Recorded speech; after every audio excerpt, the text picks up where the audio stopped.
Hi everyone, welcome to the Invisible Wall Show.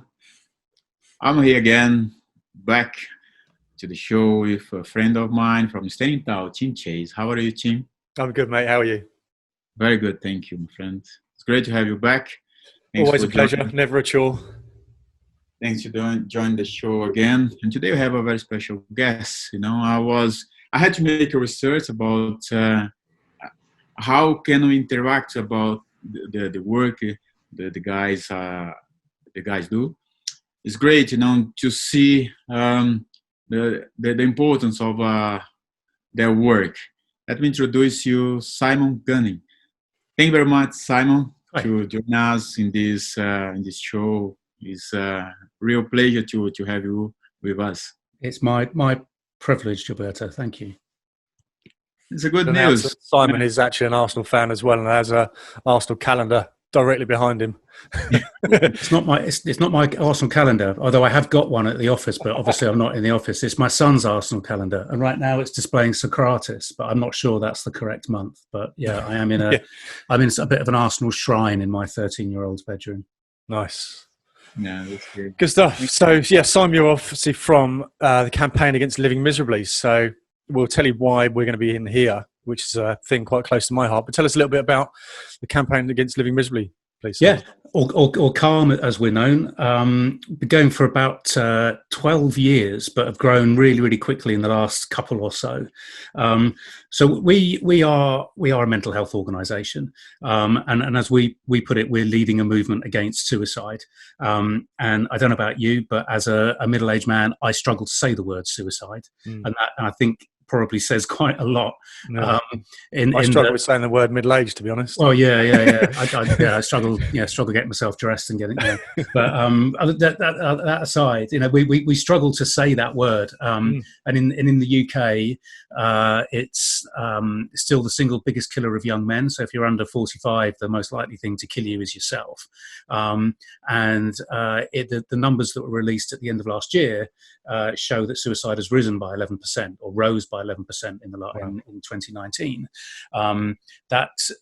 It's not inevitable, but I think the fallout of COVID-19 and the economic problems that are going to come along behind that mean that we've got to be really careful that growth doesn't continue or even increase. So we are in the business of happiness. So we want to help people avoid a miserable life. I often feel that it being miserable, so with the Campaign Against Living Miserably, being miserable is okay, right? We're all miserable occasionally. It's fine. I used to like The Cure. I still quite like The Cure, and I used to feel a bit miserable listening to The Cure. Living miserably is a very different prospect, and we want to help people so that they don't ever get to the point where suicide becomes an option. And so as we lead that movement against suicide, it's because we have chosen to view the health of our society, our communities, through that lens of suicide. If you get to that point, there's clearly something wrong. And when those numbers are growing so much, there's clearly something wrong with our society and our community. So we do that in a number of ways. We campaign for societal change, and we campaign to help people change. We did a thing called the Best Man Project, for example, which asked the question, why is it you're only able to be really nice to your best mate once in your life when you're his best man? And then you've got to go back to bants, and you've got to go back to lads, and we can't, as blokes, we can't continue just to be really nice to each other for some reason. Well, we talk for lots and lots of reasons. And then we also campaign with some of our brand partners, for example, ITV. We did a thing called Project 84, where we campaigned to have a minister appointed for suicide prevention, which we achieved. So our campaigning is very important. Our community work is very important. Football is hugely important there. So we have CALM football clubs. There are 80 football clubs that have a CALM badge on their sleeve. Now, the way that we phrase that as well, or the way that Luis, who runs that, phrases it is, as a CALM football team, you take the opposition out at the ankles during the game, but you buy them a pint afterwards. Yeah. And we're not asking people to run around playing football crying like they're in a Sandra Bullock rom-com. It's we want to embrace the culture and celebrate the stuff that football, for example, brings, but also understand that we need more out of life. So calm clubs for football, for running, for cycling, and then for creativity, for art, with our brilliant ambassadors, the Connor brothers, running that. We run lots of brand partnerships. I mentioned ITV. We also partner with Dave TV, with Spotify, with Dr. Martens, with Carling, in which we work in football, and lots of other brands. And then the most important thing that we do, where we spend the money, if you like, is on our helpline, which is open from 5 to midnight, 7 days a week. It's free to call, and it's staffed by trained professionals, so it's not a volunteer helpline. Not that there's anything wrong with those, but this is a different thing where we'll give people who are worried about themselves or somebody else, we'll give them practical advice. We're interventionists, and we will help people with whatever the issues might be in their life that are getting them down. Now, we'll encourage anybody and everybody. We don't care if you're a man, a woman, if you're transgender, whatever you want to be. It's absolutely cool with us. And we'll also encourage you to call if you're just feeling a little bit crap. That we have a stated position that the Mental Health Authority will say that one in four of us will suffer with a mental health issue in our lives. And we say that's bollocks. What we say is that 4 in 4 of us have shit days. And for most of us, thankfully, those shit days are brief and pretty shallow. But for some of us, those shit days are really shit, and they go on for a really long time. And so we want to be there as a helpline and everything else to maintain that happy life. But we are 100% there for anybody that gets to a point of crisis, and we will do our level best to help anybody, whoever you are. Mm-hmm. Cool. Okay. So I guess me sort of saying why we're having this conversation is obviously, well, not obviously. So 4 years ago, I had one of my school friends take his own life. He was a father of 4 young kids, and all of us got together. There's 10 of us got together and did a warrior run. It was kind of, we had his name on our t-shirts, and we got around and we managed to raise, I think, about £7,000 for the Campaign Against Living Miserably. And then awfully, almost 4 years to the day, a few weeks ago, I had another friend who was 30, my year at school, 39 years old, 2 kids, lived in Spain. Everyone would think he'd have an amazing life, amazing wife, 1-year-old daughter and a 3-year-old daughter, and he took his own life as well. So I spoke to Gilberto and said, look, mate, this is 2 of my friends that have taken their own lives. And I think everyone's feels different, but when I first heard that the most recent one had taken his own life, I was like, oh, mate, what could it have been that was so bad? You know, if it was money, we all club together and we'll sort it out. Whatever it is, we'll fix it. Whatever it is, we'll fix it. But then your emotions change and you go, how bad must you have been feeling to do that? You know, going through how you take your own life. You know, you're leaving your 2 kids behind and how they're going to grow up without a dad. How can you possibly, that's one of the things that kind of, if I have a bad day and I'm kind of thinking maybe less, and you go, oh, no, stupid. Your kids are the one of the things that kind of snap you out of it. And go, absolutely not. No, absolutely not. So, and actually I've had a kind of mental health issue just before the lockdown. So I run a startup. I've got customer oldest boy. I've got a 1-year-old baby in the house. And it was a Tuesday night. I woke up Tuesday morning, about 4 o'clock in the morning, woke up with shooting pains down my left arm, couldn't breathe, sweats, and literally every box which is ticking the heart attack was going for it. So I woke up my girlfriend, which when you have a 6-month-old child, you have to be pretty sure you're having a heart attack to wake her up. Yeah. So I actually came downstairs and sort of tried to calm myself down with my dog, who you saw a minute ago. And I was like, this is getting worse. So I went back up to bed and said, look, I'm really sorry, but I think I might be having a heart attack or something. She went, okay, fine. Fortunately, she's suffered with anxiety and panic attacks before, it kind of calmed me down and talked me down. Anyway, the next day I went to film with Gilberto and Robert Perez at Arsenal, so I couldn't take a day off then.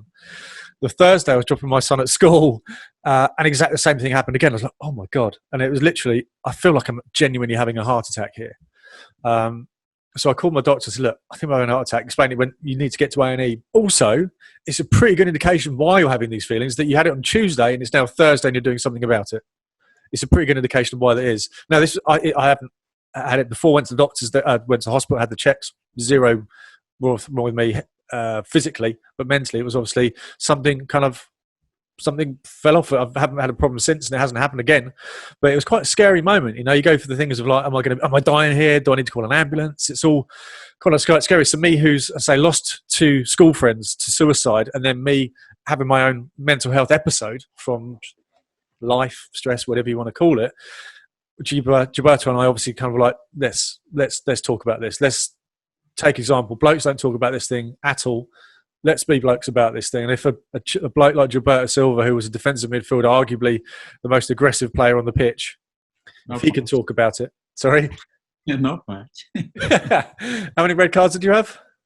No, not just so if he can talk about it, you know, and I can talk about my stuff, if that encourages one or two other people to talk about it, then that's a good thing. So I think from my point of view, being quite selfish, and maybe from other people's, if you think that one of your friends is suffering from mental health and they're just kind of putting a brave face on it, or you just kind of think something's not quite right with Joe or whoever, what's a good way of approaching this, or kind of a dinner? Because blokes will just say, "Oh, mate, piss off, leave me alone. I'm all right. Mind your own business." It's kind of getting past that bravado bit, isn't it? It is, but it's also interesting that you're describing physical symptoms that make you think you're having a heart attack, and yet you, as and not actually just blokes, actually you and lots of other people, we then have to quickly say it wasn't physical, it was mental. No, it wasn't. It's physical. It was, you know, we work quite a lot with the Royals, who heads together and things like that. And I was quite interested in the way that Harry said quite a long time ago that the D should. Why is there a D on post-traumatic stress? You know, if you've been in the army and you've seen your mate killed next to you, why is that a disorder? It's not a disorder. It's that's post-traumatic stress, and that there are physical symptoms associated with what's going on in your mind. Just says to me, back to that 4 in 4. All of us have issues in our lives. That's your brain working properly. That is your very, very advanced organ between your ears, telling you that there's something wrong in your life, and reacting with the release of chemicals, and with quite usually and probably a very ordered and correct response. Yeah. But as blokes, you know, I've got 3 dirty grey pins in my shin, one of which is starting to come out quite disturbingly. I keep snagging my stockings on it. It's the... Not really. I don't really snag my stockings. Well, I was more disgusted that you're wearing stockings. Yeah, I know. That was what I was getting at. No, but I'm really happy to roll my trouser leg up and point to the pins in my knee. And it's sort of a little bit. I mean, I'm sure Gilberto, you know, there's no problem in a changing room talking about your shoulder injury or your back injury or whatever it is. But we stop very much short of being able to talk about other types of injury. And back to the royal connection with Calm, Prince William has been a big supporter of ours for a long time, and it talks about when you're in a helicopter crew and you've got to fly a helicopter, and there are, I don't know how many people fly in a helicopter, let's say 6, I don't know, but you're flying a dirty great helicopter in a storm over the sea. If you're feeling that you've got something not right in your head and you don't tell your crewmates about that, they're going to be really angry with you, because you're putting their lives at risk too. And that everything is interconnected. And the advice that we've given in the past, for example, a partnership that we do with James Acaster is the actor, or the comedian. We do with Dave TV. We did a thing called Be the Mate You'd Want. Be the mate you'd want is how he says it, which is a little bit like, if you remember, please leave this toilet as you would wish to find it. How do I want my mates to behave towards me? We came up with this. So James Acaster is his character, Alan, and Alan stands for Ask, Listen, Action, and Network. And I think it's touching the way that you'd said, Tim, that if your mate was skint and he'd rung you up, you've just, as we all would, we'll chip in, we'll sort you out. But I think the horrible truth of it is that suicide is so frequently a permanent solution to temporary problems, you know, and it's for us, for men, for blokes, we see a very direct correlation between isolation, particularly worrying at the moment, self-medication with whatever that might be, whatever your choices, and then suicide and quite violent, very violent methodologies. So I think asking questions and asking them twice and listening, I think that's the key. And thinking about how do you want your mates to look after you. Gilberto, how does that work when you're playing? You're the last midfielder and the ball's coming towards you, and you've got Sol Campbell and Martin Keown barking at you. How do you support each other in that situation? Because there's such the famous thing that Gary Lineker, he's not have a word, with Paul Gascoigne. Yeah, have a word with him, with Gazza. How does that translate into a football team where you support each other on every level? I suppose is what we have to apply to ourselves. Well, we did a podcast with Edu, and we basically do whatever Jens Lehmann says by the sounds of it. That was quite too much, having that on the back of my mind.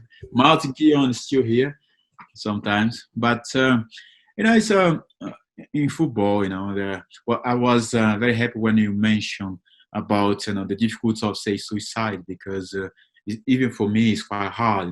I think for most of people, we speak about suicide.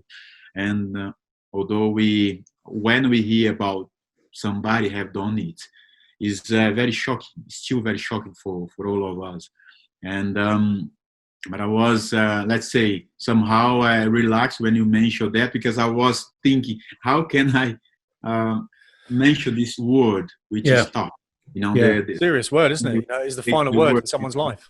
Yeah, exactly. Because this is hard, and. But then, in football, I believe many of us, we suffer a lot of stress, during our careers, to perform, to win things, and to play in a high level, all this pressure. And then combined with the personal life. And some of us, football players, may have some difficulty to absorb the pressure from football and combine with their lives, and sometimes there is a bigger reflection on the field. The good thing, for me, Simon, come back to your questions, is that the group of players we've got was brilliant, in terms of football players, the qualities, but also as a person, their personalities. The personalities, we see there's a very strong foundation them, that everyone help each other. I remember arriving at Arsenal, having Martin Keown, Sol Campbell, the English guys in the dressing room. For me, it was very important because I want to learn the culture. I want to learn the culture of these guys, the culture of England, the club. They were the best people to talk to. The frustration thing for me at the beginning, because I could not speak English, and I had to learn and work hard. But the really important point, for us to manage all the situation on the field in terms of the communication, how does it work, is a good preparation. How we prepare during the week was very important for us, because sometimes I don't wake up, every day with, let's say, 100%, happy, as everyone. Sometimes we have a bad day, but what is important, and sometimes it's difficult, I guess, in sports, because everyone wants to play, is when you have a problem, a personal issue, not maybe that far to commit suicide, but to speak to other people, because sometimes people don't feel comfortable for that. And the experience I had, in the dressing room, so even you are there with them every day, it's very difficult in many occasions to identify who got any problem, because unless if somebody become they change their behavior, and then you start to ask questions. This guy may not feeling well. He changed his behavior. It's strange, and you start to identify. But for some people, it's very hard. But the communication with them, Martin, Sol Campbell, was very good, because they were natural leaders. And it helped me a lot. I think about teamwork. I find it almost impossible not to use either music analogies or football analogies when I'm trying to when I'm working. Yeah, And we did quite a lot of work with how we can learn from football or just any team structure and how you can apply that to society. And a number of things stand out. That a team of captains is a way that I think the Invincibles, certainly appeared from the outside. Was that so you've got Emery wanted to put 5 captains in, and for Arsene Wenger, everybody was a captain, and maybe very different ways. But we did a poll with Top Man, the clothes company, where we asked a load of men, would you want to be the person that helps your friends? Is it a burden if your friends come to you and say, I'm feeling a bit shit, or is it what you actually actively want? And 86% of a large sample poll, it's about 2,000, 3,000 people, said, yeah, I want to be the person that helps. So that's innately a part of still who we are. It's a part of how we've developed as a species, that we do. Well, we do a lot of things, obviously, but 2 things that we do, which I fear we have lost, or we are in danger of losing unless we aggressively overcorrect. One is that communication, like you say, Gilberto, that brilliantly for mental health issues, or let's just call it happiness issues, you don't need to go and have chemotherapy. You just talking does it. And most of us got a mouth and a couple of ears, and you can do that, and it genuinely helps. The other thing that I feel is maybe not lost to us, but is less prevalent, but can be seen in a successful team, whether that's a rowing team or a golf team, or I don't know, maybe a darts team. Who knows what happens in darts teams? But it's that we behave with that tribal mentality, and that's again just tapping into what's made us successful as a species. We've got ridiculously overdeveloped brains, so we have language, and that means that we communicate to hunt down the wildebeest. I don't know, whatever it is we're hunting down at the moment. But we've acted as a team. We're not all just chasing after the wildebeest with the stick. Yeah. Some of us are staying back at the cave with a pointy stick and stopping other stuff getting in. And we're behaving as a team. We're behaving as a community where we have trust, where we have a shared responsibility to look after each other. And we talk about it, and we get stuff out of our heads, where in this nutty society where our brains, there's a writer called Matt Haig, who says our brains are very, very well developed for lots of things, but they really struggle to cope with a Tesco Metro at 10 o'clock on a Saturday night. Because that's just like, this isn't natural. I shouldn't be doing this. We are naturally tribal animals, and many, many things, not least COVID-19, meaning that I can't go to see my mates at the Emirates. But more than that, social media, endless commercial and material competitiveness that mean that our tribal behaviour is broken down. That we are seen as, certainly as men, we see the need to conform with stereotypes which are largely unattainable, but which are not healthy either, that don't allow any element of vulnerability, and vulnerability in itself is translated into silence. And somewhere we managed to confuse, and I think it's to do with the First and Second World Wars. In fact, we managed to confuse strength with silence, and we think that a strong bloke never talks and has this like fixed jaw, stuff up a lip and things. Yeah, yeah, I mean, I think you can go back to like war situations where maybe the bloke next door to you hasn't got any legs, so to complain about the fact that you're feeling a little bit crap isn't you've twisted your ankle. Acceptable. But that when we know that talking is so hard, when we know that asking our mates really how are you, really putting an arm around their shoulder, we know how hard that is. How is it then that we think the strong thing is to not do it? Yeah. Well, I picked up on your point a minute ago that 86% would want to be, was it 84 or 86%? 86. Yeah. 86% wanted to be the person that would help them. And I'm honoured, I would say, that I've got 5 friends that have and are suffering mental health issues. And my mum's a psychologist, and I did psychology at A-level, so I know a little bit better than the average person. Kind of signs and things. And I say my mum was a clinical psychologist for 40 years. And obviously with all that building up with a mother who's a psychologist, you kind of pick up a little bit. So it's quite interesting. You sort of said being that person. I am kind of that person for some people. And I think one of the things I wanted to ask you was, how do I know I'm doing the right thing? But also a couple of things that you mentioned. One was the helicopter crew. You mentioned Prince William, was it? Yeah. Harry. Yeah. Prince William. Yeah. Was saying that if I don't tell my crewmates that I'm suffering from something or I'm not feeling great, I could put in their lives in risk. So the only way that my blokes would talk about something if they're putting somebody else at risk. They don't care about themselves. The only way they'll actually admit to it is if they're putting somebody else's life in danger, and that's part of the problem. But I was going back to kind of helping friends out. There's two phrases that I use pretty much every single time they kind of send me a message saying, "Are you free for a chat?" That's kind of our code word. "Hey Tim, how's it going? You free for a chat?" It's my code word for like they need to obviously talk about something. So there's two phrases that I found that helped me kind of talk to them. Was like, if you're having a bad day or a bad time at the moment, it's saying a bad day doesn't mean a bad life. Just because you're having not a great time at the moment doesn't mean you're not having a great life. And also, you've got through 100% of your bad days. You've got 100% success rate of getting through the bad days till this point. I think that's two phrases that I repeat every single time we talk, and it seems the two phrases that have the most impact on the person I'm talking to. Yeah, and at the start of lockdown, we saw a 40% increase in the demand to our helpline, and then that stayed about there. And then when lockdown was lengthened, it jumped again.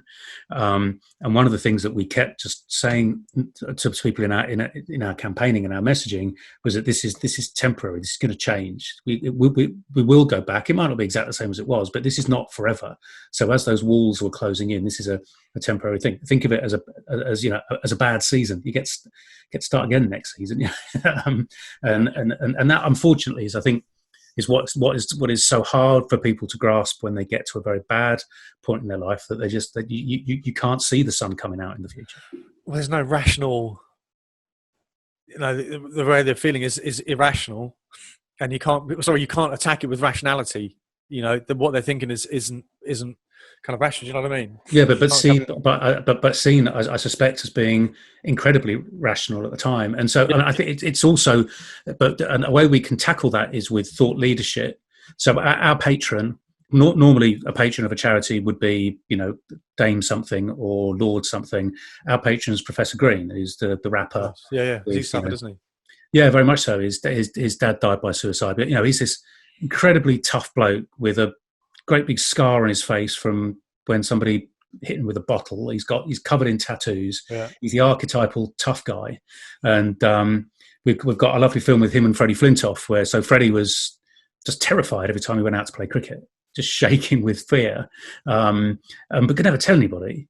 But we've got this lovely film where these two, I don't know if you've met Freddie Flintoff, Tim or Gilberto. Yeah. He's got the biggest hands I have ever encountered on a human being. It's like he's wearing those comedy, hands and wavy hand thing. But it's a lovely little film that they made for us, where they were absolutely felt that they could never talk about how they were feeling because they were tough guys. You're not allowed to do that. But the second they did, that everybody they talked to liked him even more. And it's that sort of thought leadership that, well, Tony Adams is a core example, isn't it? I imagine his sort of redemption, Gilberto, when you got into the Arsenal dressing room, must have been something to show that you can be this tough guy, this strong, silent, traditional tough guy, but then you can completely change and start wearing quite outrageous blue corduroy suits. Well, I think all of us, we have like we are fragile at some point in our lives, have our fragilities and something like that, have our fears, and we are scared of doing things. And as a man, especially, we try to hold this fear most of the time. I don't want to tell people that I'm scared of doing things because I'm a man. But it's normal. I have to understand that. And how do you think that? For example, the sports, because you have the sports and the music in the project, you use this as it seems like a good combination to help people or to work in your project.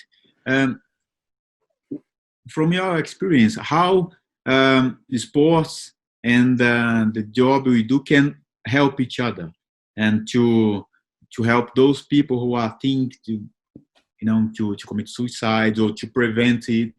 How do you think it can be possible? Well, we are. We our colour is a bright neon orange, and our vest, our cycling jersey, our running vest, everything else follows that colour, and we talk about the famous orange. Last year's British 10K, we had every fifth runner or something was wearing the famous orange top.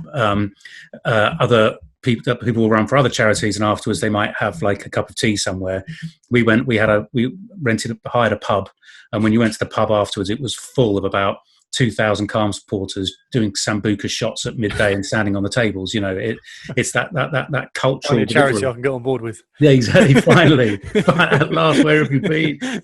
We don't provide free sambuca though. We do have to make that.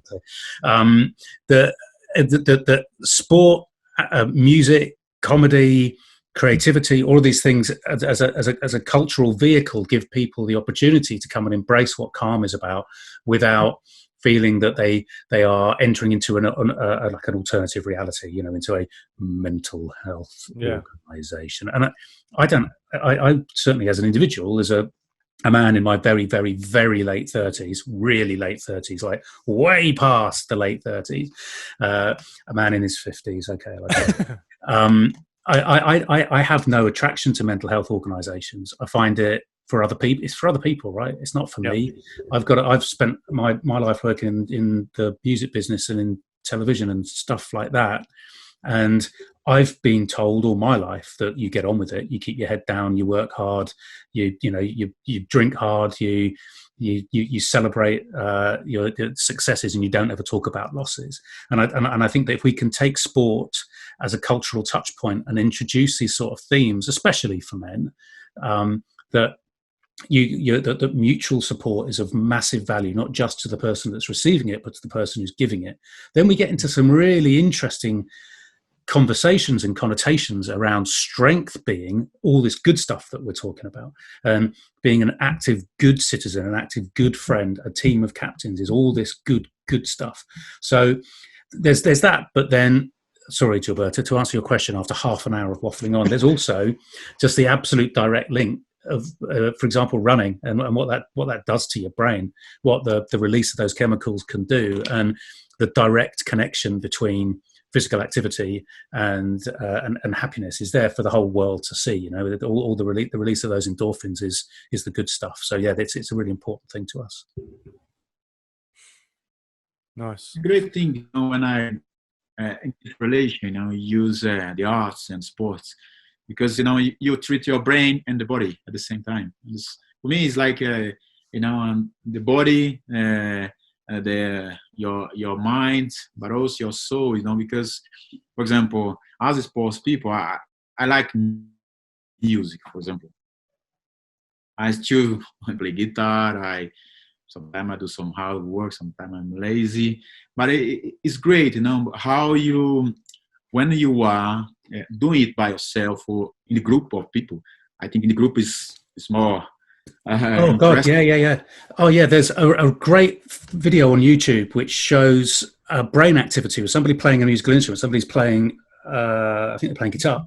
The brain activity playing on your own, and there's this little tiny flicker. The brain activity playing along with a piece of music, and there's a bit more of a flicker, and then the brain activity playing with other humans in the same room, and your brain lights up, because it is about this connection, this community. I have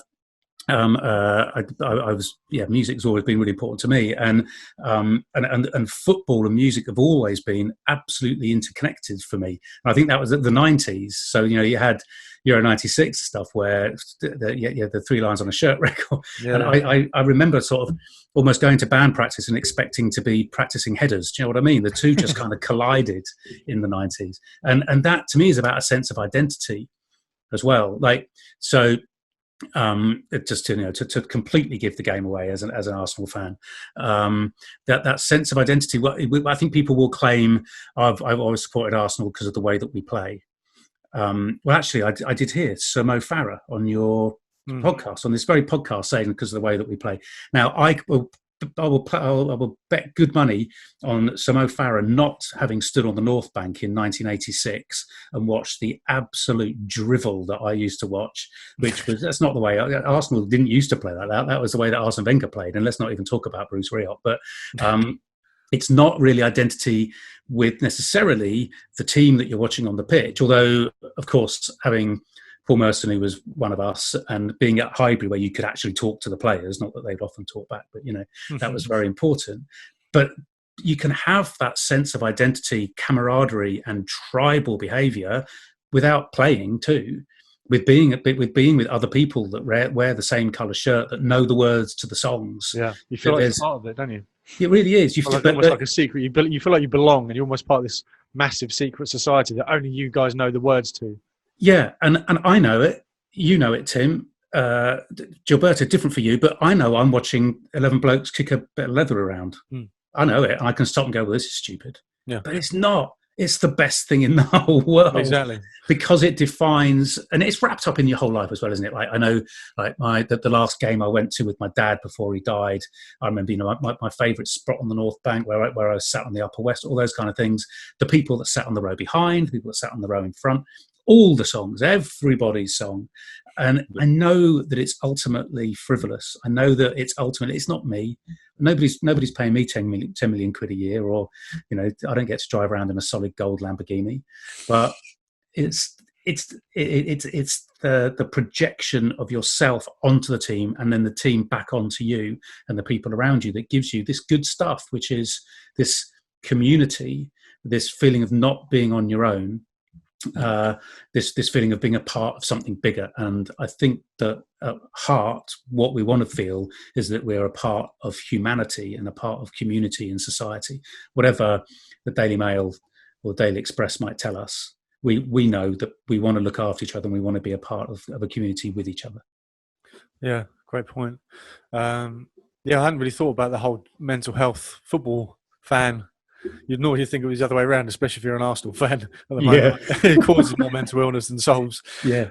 So kind of ask you flat out, if you feel like one of your friends is suffering from a bit, is there any sort of steps? What's the first thing? Is it a text message? And then if you feel like it's actually getting worse, what should people do? Well, preventatively, and I think keeping in touch is of huge importance. When we started lockdown, one of the key points that we had was kind of two sides of it. One was switch it off. If you use Chrome as your browser, I think it's only Chrome, you can download the Calm COVID blocker. So anything with a mention of COVID-19 will be removed from your web experience, Amazing. Which is quite good. Yeah. And we'll give you a link through to something nicer instead. So it would switch it off, but also use the connectivity that we have. It's an ongoing preventative measure. So a text, a tweet, a dismal Arsenal quiz on a Tuesday evening at 6:00 with your mates, drinking low alcohol beer. It does you good. Is that something you do? That's something that we do, yeah. I say dismal only because we've now got to the bottom of the pile of the questions, and they're just really quite bad. Do you know who scored the first goal of the Emirates? Yes, I do. I'm looking at him right now. Yeah, I do. I remember it. I was there. Nice. But the ongoing maintenance of connectivity of being with your friends. I still go to Arsenal with the same people I went to Arsenal with in 1996. Yeah, it's brilliant. About one, Gareth. I went to Arsenal with him in 1991. We've been going all that time. And that the longevity of those relationships is important, but I think also actually going to football is a very important thing, because it's every other Saturday. We go to the same pub. We'll be in the Highbury Library. It's routine, yeah, but it's also predictability of human contact. Yeah. So instill that predictability of human contact in your friendships is a thing that I think is really important. Not letting people down, just do turn up. And then, as you said, Tim, if somebody who always comes out stops coming out, what's going on? If somebody loses their job or splits up, we ran with a brilliant publication called The Book of Man, which is a website and various other things, but it's a really great thing. We did a thing with them and Harry's Grooming, who are a big partner of ours. I'm dropping all the brands in there just so there's another name drop. Yeah, there you go. This is I'm wearing a Carhartt t-shirt. We did a bit of research with them in University College London that found that there are lots of things that dictate happiness for men in the UK in 2019.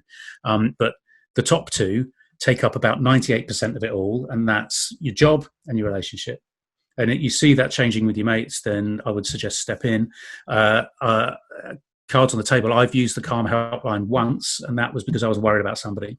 And I rang those professional people, described what was happening with this person, and they told me exactly what to do. So 0800 58 58 58, ring it and they'll help. So your helpline is for as much as people that think they are suffering, is actually kind of advice to prevent it from other people. So if you sort of worry about someone else. Totally. Cool. Okay. Yeah. Brilliant.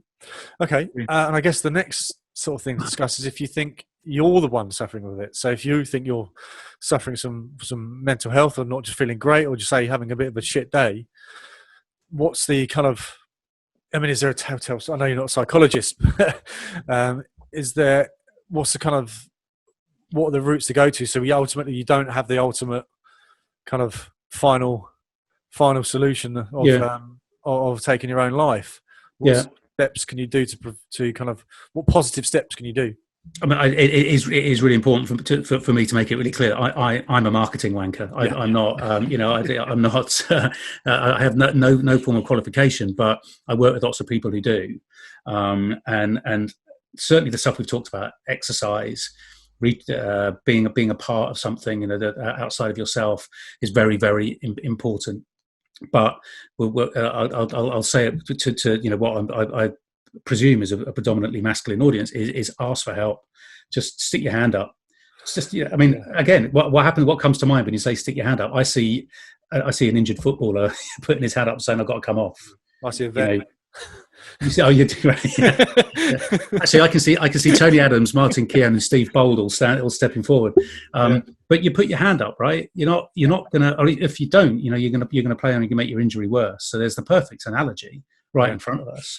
Just embrace that humanity of saying I'm injured and I need some help. Yeah, it's what made us successful. It's why we're the dominant species on the planet. Put your hand up, and if you're putting your hand up and that's not working, or if you don't feel you can put your hand up, and that might be going to see a doctor, but we know that men are much less likely to go to see a doctor than women are. Sorry, at the risk of being massively binary there, but then if you don't want to go and see a doctor, then call somebody. If you don't have anybody else to talk to, or even if you do, and you want to talk to someone else, Calm Helpline, Samaritans, Mind, many organisations, but ours is I think very successful and can perhaps bring a different sort of solution for people. Yeah, because I guess obviously Gilberto, I think one of the things about blokes not wanting to ask for help is that it seems like weakness. And you think you haven't got your shit together, you can't cope with anything, and then where does it escalate from there? Or my kid's going to be taken from me because I'll get sectioned. Is my wife or my girlfriend going to leave me because she doesn't think I'm strong enough? I think people don't want to talk, men particularly don't want to talk about it because what are the repercussions? If I talk about me saying I've thought about taking my own life, where does it go from there? Do I lose my job because my company's worried about it? Is my wife going to leave me? Are my kids going to think less of me? Am I setting a good example for my kids? And I guess there's nothing. That's possibly the reason why men don't talk about it, because they have to be this strong alpha male type of person. I guess there's nothing more than that than being an athlete. Jiba, did you feel that if you did have any sort of mental health things that you were able to talk it out and bring it up to the team, or was there an individual within the team that everybody knew? Or it's very individual. For example, we have when I was playing here in Brazil, my first club, we have like a psychologist, sports psychologist who work with us. On that time, on 90s, the way she works was really good. I really like the way, because I was learning something new, different from football, but that we can relate to football, how to handle depression, all depression from the football, and how to deal with some difficult situations.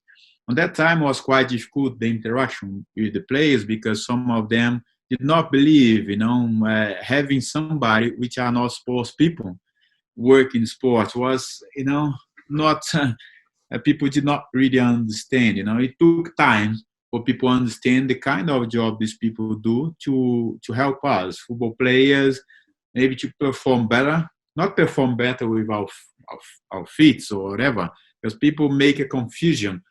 This people is going to make me play better, going to make me score goals. It's not on this way, but the way they work, with the way they work, it helps you to feel more confident, to concentrate better, to absorb all the pressure football gives you from the fans, expectation, whatever, and then you can control better your emotions. In this sense, Simon, for example, as a team, we have this kind, as an individual, we have this difficulty to talk to people about if you have any problem or some difficulties. I've seen a lot in football, even with some exercise, for example. Somebody doesn't, for example, the fitness coach just put the exercise, the drills, nobody wants to be the first, I don't want to make a mistake first. After everyone is going to laugh. This kind of things, But then, for example, we have this kind of difficulty of communicate to each other, that we have some difficulties to do things.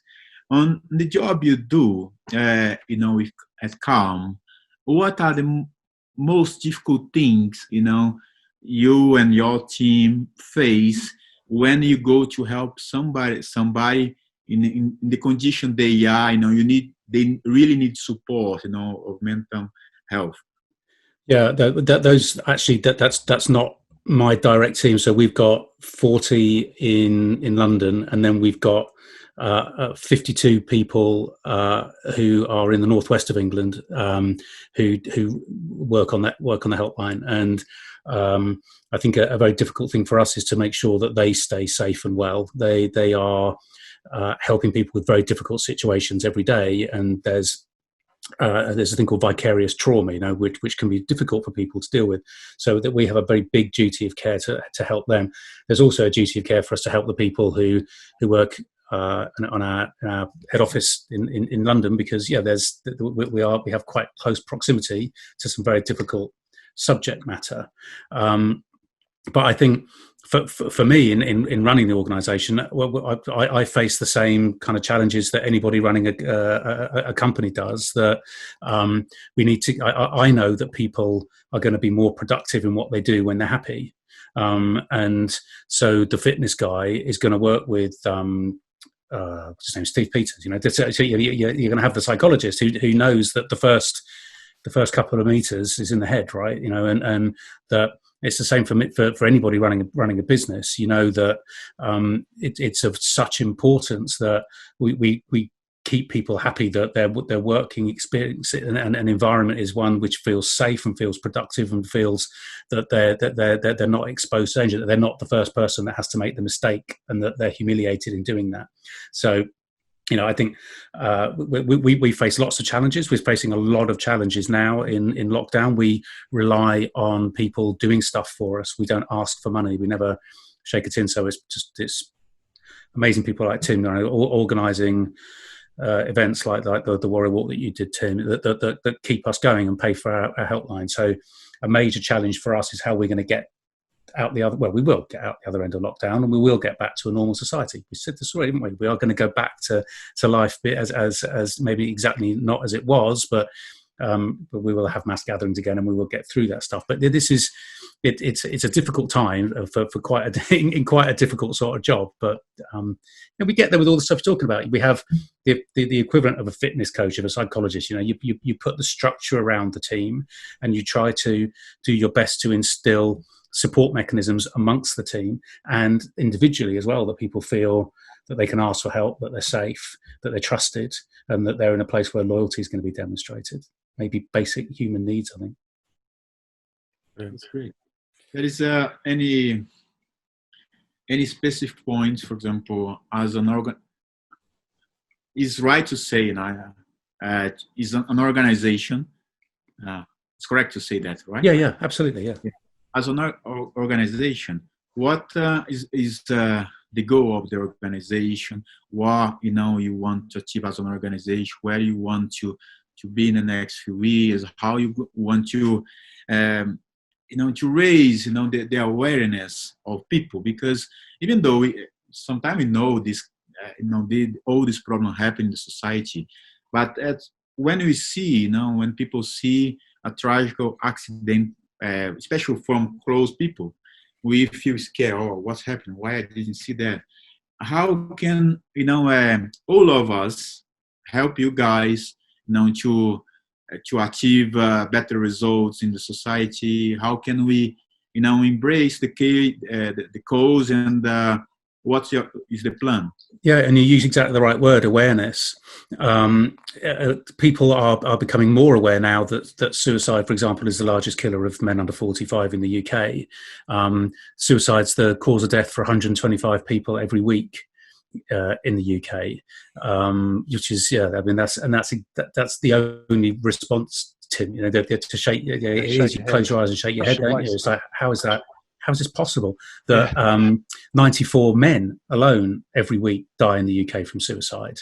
There are more than 150 people directly affected by every one of those suicides, and very disturbingly, there is a contagion to suicide. There is a normalization of it as an option, as a behavior, which means that people directly affected by suicide are much more likely to go on to try to take their own life. Then there are horrendous facts that homeless people are 6 times more likely to take their own life than somebody who has a permanent roof over their head. That the 16 to 24-year-olds who we kind of hope are sorting their lives out better than we did are demonstrating a more frightening trend towards suicidality than any other group in history. That's 16 to 24-year-olds right now in the UK. Awareness of those kind of facts might not be cheerful, and it's not a jolly thing. And I have a tiny little handbrake that comes on when I get to the word suicide, which is kind of ironic in the job that I do. But I think it's highly indicative that when we don't know about this stuff, we can't deal with it, and we can't head it off, and we can't and I'm fortunate to speak to it, to people who are sort of starting from an enlightened perspective, such as yourselves, every day. But I know that it is not the normal way to be. So if we can give some tools to people, if we can give permission to people to be able to talk about something which gets beyond the bants or gets beyond the trivial, and that has a directly beneficial effect, whilst raising awareness of this as an issue. So none of our kids find themselves in a society where their gender is a key driver in their happiness, where their chosen lifestyles are not a key driver in their happiness, but one where suicide is something that we understand as a human thing. It's a human thing, and it is this, and the UK is not alone. The whole world is blighted by this issue, which maybe we're struggling to see for a little while during COVID-19, and that's totally understandable. But the awareness, Gilberto, is absolutely of vital importance, that it becomes a thing that we all understand is present and we can all look out for. Because I talk to bereaved people a lot, and I'd like to stop. I'd like to not have any more bereaved people, because I see what it does to them. And if anybody ever needs any motivation to do a job, you can think, I don't want to talk to somebody else who's lost his dad, or heaven forbid is their son. I don't want to do that anymore. Yeah exactly. Sure. It's great. I think that is it's great to have all this information, Simon, because it helps us, let's say, to understand a little bit more the job you do, how important it is. As you mentioned, the awareness is vital for everyone to know that the problem does exist, and if you are the friend next door, the friend to help, you can save lives. I think this is important for all of us as a society, because sometimes the problem happens next to us, inside our house, as we see, they are very close. We don't identify this. This is tough. And one thing you mentioned, very important. I just got it. It's about the good communication. The good communication is vital to avoid many problems happen because, for example, sometimes we understand that a teenager or somebody took their life away, and the parents didn't know this person was depressed or had any kind of problems, or even more recently being bullied. Exactly. Yeah, Now, there are many different situations. The problems are different everywhere. From people have different problems, but the communication is vital when you start to understand that the problem can be inside your house, and the communication, I think, is gonna help everyone. Just ask question, be close, be the friend close, be the parent close, the brother, sister, whatever. To raise the level of the conversation, motivate somebody else when they lose the job or when they are alone, especially now at this tough time. Yeah, totally. And it is horribly unsurprising how often we hear that a suicide came out of the blue. That the person, usually the guy, was like, the life and soul of the party, was didn't seem to be in all sorts of trouble, and then these things come out of the blue at people. And I think we mustn't feel guilty about not being able to prevent things in the past, but to be active, and to sort of, back to the be the mate you'd want, I think is a really great way of doing it. I think also it's so important that we don't talk about these subjects as being hugely mournful and heavy and difficult and stuff that you have to set aside special time. We're going to go to our special place and talk about our brains for a while. We don't. We can do it by making people laugh. We've just done a series called Comedy Against Living Miserably, with a load of comedians just talking about how completely nuts it is being a comedian, how basically you get on a stage every night and drop your trousers to the world, and talk about how dysfunctional you are, and I've looked around audiences of people actively being involved in a comedian talking about suicide and seeing them completely pissing themselves laughing. We don't have to look to the past in the way that we talked about how we're feeling as being this mournful and dreadful chore, this task. Actually, it's just about being alive. Yeah, so that's a great point, actually, Simon. It's tough, when to just point the problems, but how you want to feel from now and for the future, I think this is the important. Using the comedians and the arts and sports in general, or any other tool, it is very important for everyone. Yeah, it works. It's good. Nice. I don't know. Let me, before we finish, as you are an Arsenal fan, what's your best memory when you think about Arsenal? What's the first memory, come out on your mind? I've got two, I think, and I have two. As long as one involves Gilberto Silva, because you're on his podcast. Were you on the pitch? You weren't. Do you know you weren't on the pitch? I mean, it was. Okay, I've got three, and you were on the pitch for one of them.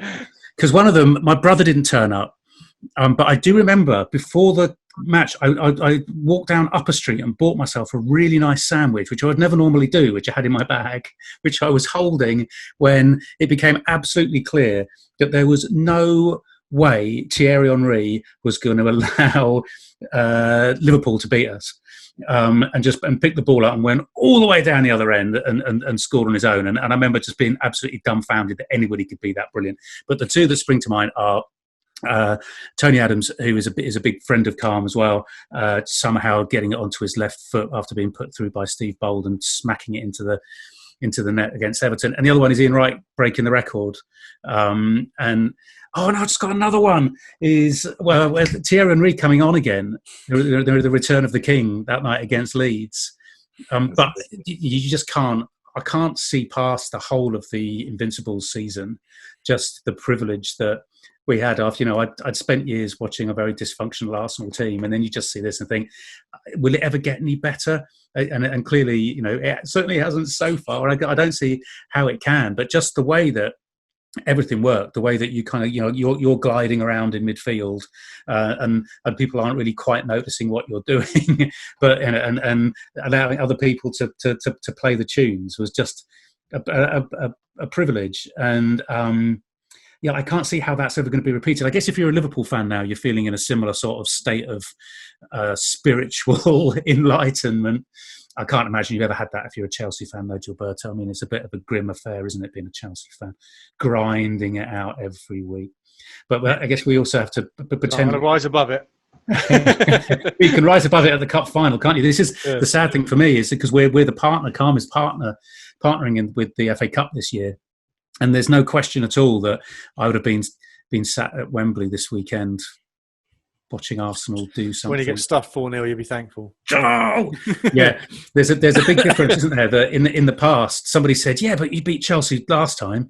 I said, "Yeah, but last time we had Aaron Ramsey and they had David Luiz, and there's kind of a bit of a difference going on now." That no offense to David Luiz, obviously, but I'm going into it as every Arsenal fan does, with the absolute certainty that we're going to get completely rolled over and beaten, but also knowing full well we're going to win.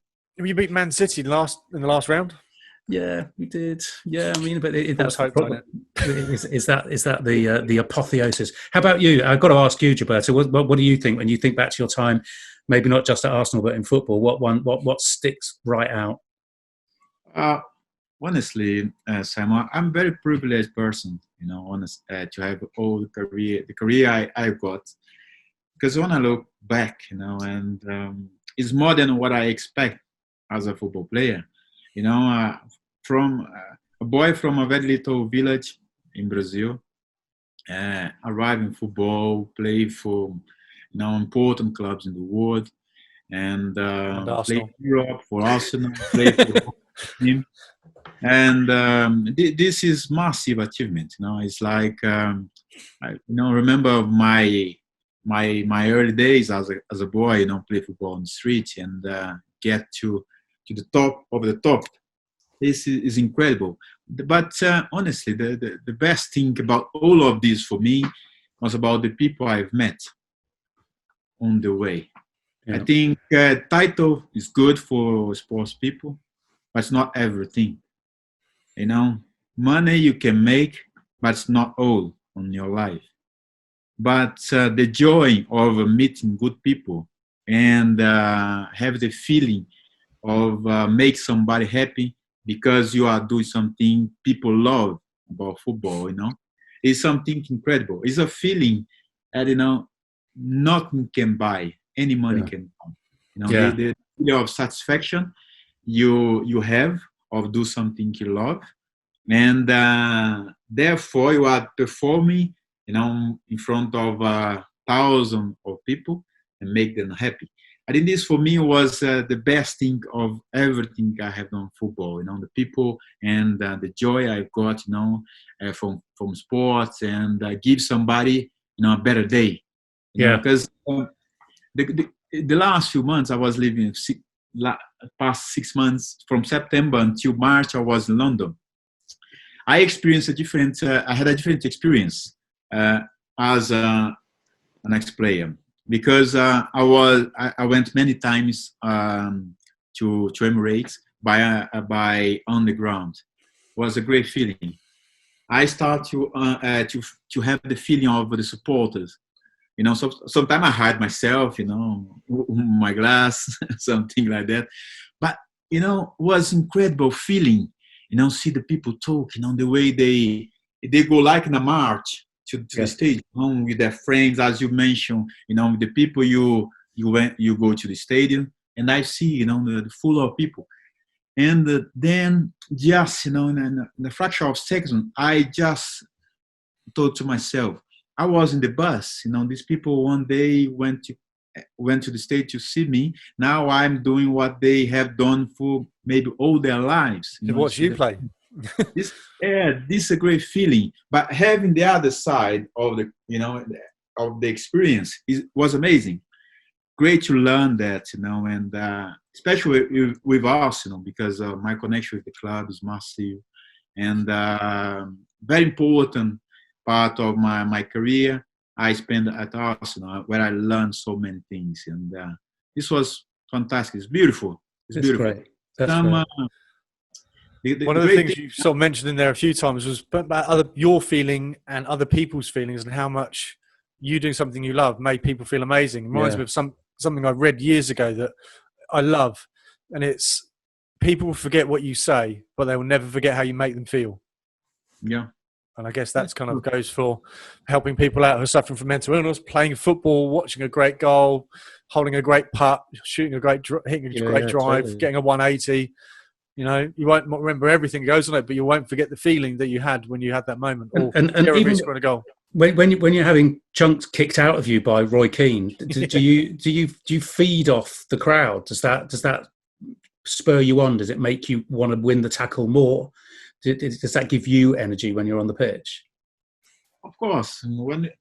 For me, it was two different feelings. For example, when you play home, you have your fans on your side, the majority, and you want to do well on the field to get the result, to make everyone proud of what you do on the field. When you are away, everyone is against you. You have a minority of the fans there.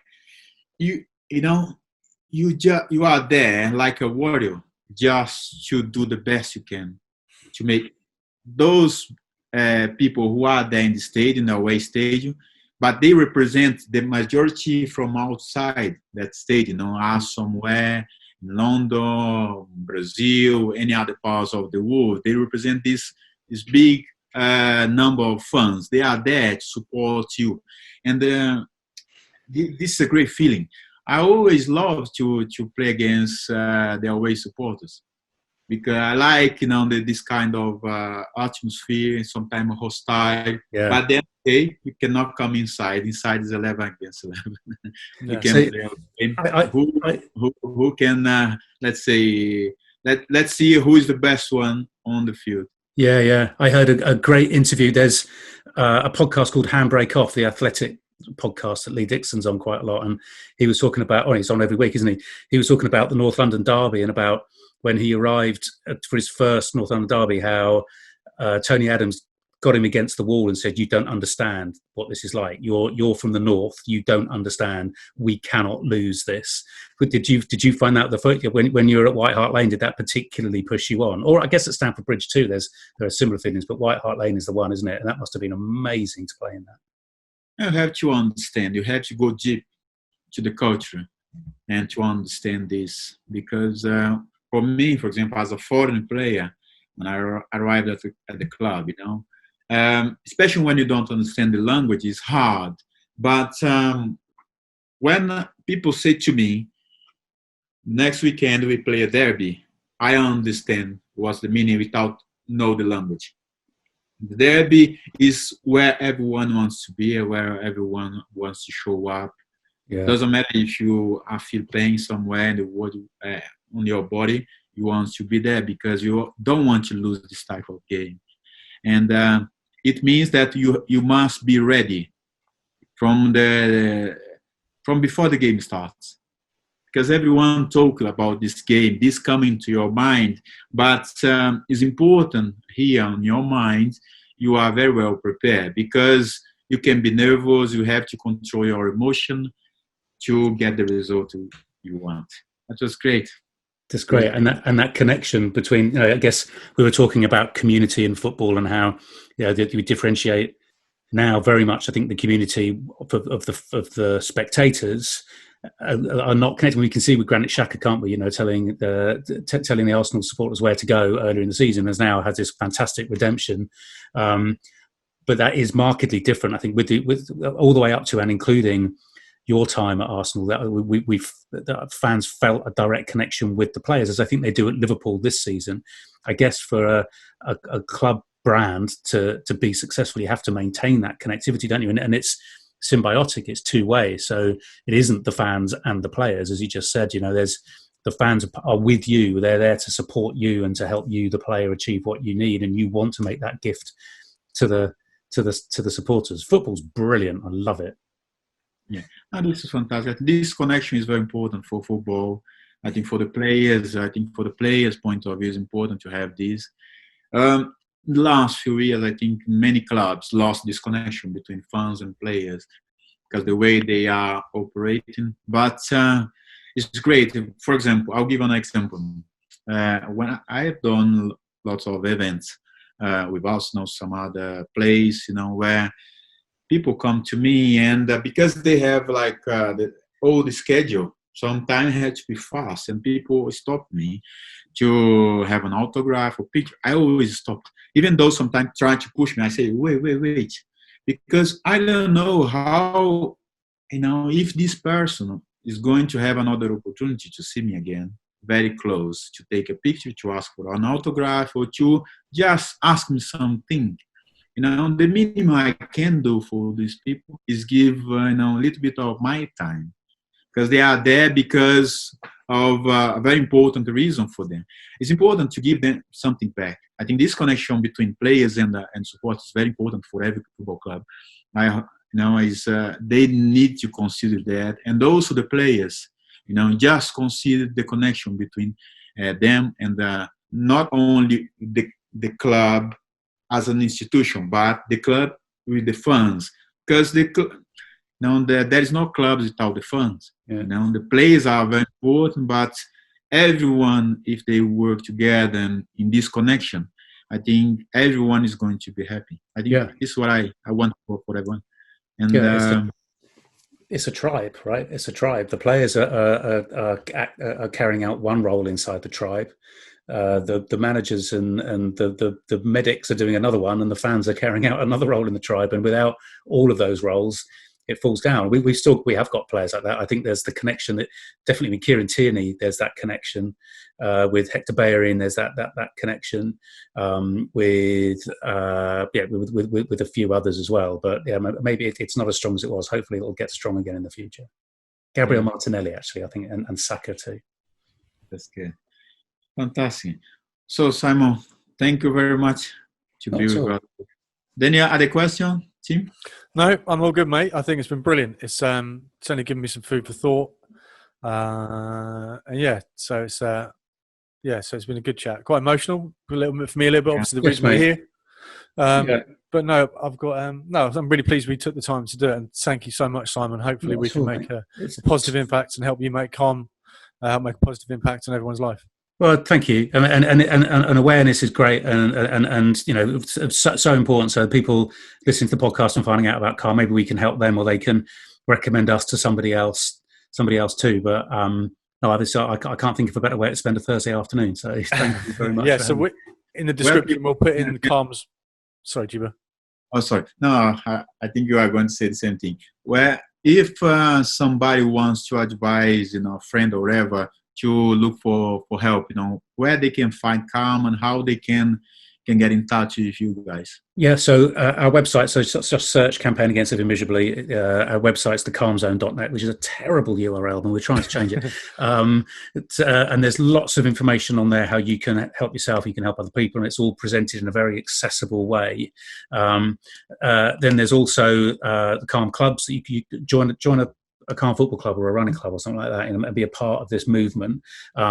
And there's the helpline, which is 0800 58 58 58 from 5 till midnight, 7 days a week. It's free to call.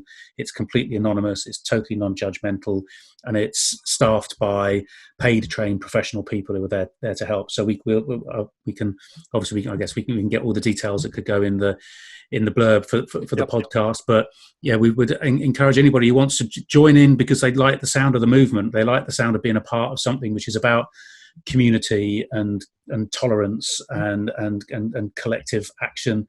And we'd also, of course, encourage people, if they're worried about themselves or anyone else, to get in touch, and we'll do our damnedest to help, definitely. And if Tim, I think it's probably unlikely, but Gilberto, if you're ever sneaking your way to the Emirates, then I'll be in the Highbury Library before and after the game. So come in and I'll buy you a beer. Sure. I'll come back to England very soon, for sure. After all this pandemic, we'll have an opportunity to meet each other and spend time together. Great. And being a bit cheeky, we have a very powerful and impressive ambassador program as well. And if it was possible to talk to you at some point in the future about being a Calm ambassador, that would just be a great thing. All it involves is occasionally wearing a badge or just saying something. So that would be amazing. So I've got actually a couple of ideas. So once we finish the podcast, I'm going to talk to you about it briefly. I know we've overrun, but once we finish recording, I've got a couple of ideas to talk to you about. Brilliant. Cool. Fantastic. You better tell goodbye to everyone. No. Thank you very much, Simon. Thanks, Jim, once again to be part of this great show. If you want to get any help, just get in touch with Calm. All the best. Great. Bye-bye. Thanks. See you in the next show.